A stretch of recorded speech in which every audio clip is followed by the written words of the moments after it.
आराध्य के चरणों में वंदना। आप सभी से सादर जय जिनेंद्र। हमने सुना जम्बू कुमार की पहली पत्नी समुद्र श्री कहती है कि जो भविष्य की आशा में वर्तमान को दांव लगा देता है वो अपना सब कुछ खो देता है।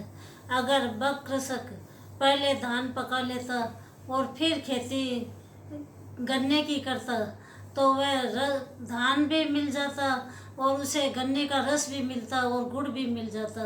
तो स्वामी आपकी भी यही हालत होगी।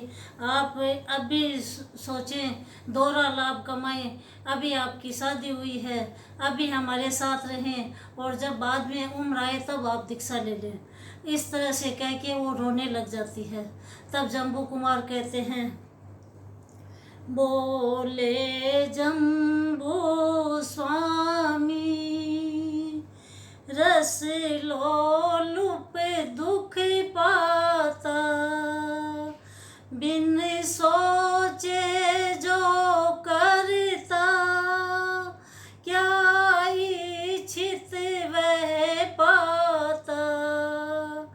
कौवे सावन लोलू पानी में बह जाए, हे नाथ सुनो मेरी अब जीवन सरसाई। अब जम्बू कुमार कहते हैं कि ये संसार नश्वर है। जब ये हमारा शरीर ही अपना नहीं है तो हम किसकी चिंता करें। तुम मेरी अर्धांगिनी हो, इसलिए तुम मेरे लिए मेरा भला ही सोच रही हो, पर तुम जानती हो कि मैं आसक्त नहीं हूँ। मैं तो जो सब है इसको ठुकरा कर जा रहा हूँ। तो तुम चूक गई बात कहने में। तुम मेरे को आज एक कौवे की बात याद आ रही है। तो समुद्र श्री कहती है, कौन सा कौवा। तो जम्बू कुमार कहते हैं कि एक जंगल में मरा हुआ एक हाथी पड़ा था। सभी जानवर उसका मांस खाने में आसक्त थे। तो एक कौवा भी आसक्त था। वो दिन रात वहीं बैठा रहता और उसका मांस खाता।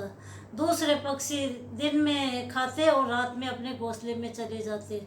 जो रात में जाते कौवा उनकी हंसी उड़ाता, लेकिन वो वहाँ से नहीं हिलता। दिन रात उसकी इतनी आसक्ति बढ़ गई कि उसको कुछ भी नहीं दिखाई देता सिवाय उस मांस खाने के लिए। वो ललचाता रहता।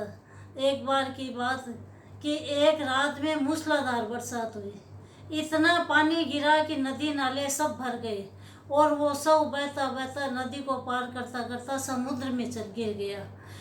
इधर वो कौवा भी उसके ऊपर बैठा हुआ बहता बहता उस हाथी के साथ में ही बहता समुद्र में गिर गया। तो अब वो समुद्र में भी मांस खाने लगे। दूसरे जानवर कोई आए नहीं, क्योंकि समुद्र तो लंबा चौड़ा था और उस कौवे को कहीं बैठने के लिए घोंसला भी नहीं मिला। अब कौवा क्या करे। इधर एक नाव भी आती है तो कौवा उसको देखता है कि देखो नाव आ रही है, लेकिन उसकी आसक्ति छूटी नहीं और वो उस नाव को वापस देखा ही नहीं। नाव चली गई। जो ही नाव गई और वो कौवा उसमें वो हाथी उस समुद्र के अंदर में गिर गया और कौवे की भी वही गति हुई जो हाथी की हुई। अब जम्बू कुमार कहते हैं कि रानी, यही आज तुम कौवे की बात की तो हंसी उड़ा सकती हो, लेकिन मनुष्य की भी आज यही है कि वो दिन भर भोगों में आसक्त रहता है। उसे संत उपदेश भी देते हैं लेकिन वो सुनता नहीं है। उस अनहोनी का उसके बात टाल देता है। मुझे सुधर्मा स्वामी का सहयोग मिला है। मैंने संसार की नश्वरता देखी है, अपनी आंखों से देखी है कि दुनिया में कब क्या हो जाए। तो मैं जाग गया हूँ। तो रानी तुम क्या कर रही हो। तो समुद्र श्री कहती है कि स्वामी आपकी बात एकदम सही है। आसक्ति सब दुखों की जड़ है। तो जम्बू कुमार कहते हैं कि तुम इधर आओ, मेरे पास बैठ जाओ। इस तरह पहली रानी जम्बू कुमार के पास में आकर बैठ जाती है। अब हम देखेंगे दूसरी रानी क्या कहती है, वो आगे वाले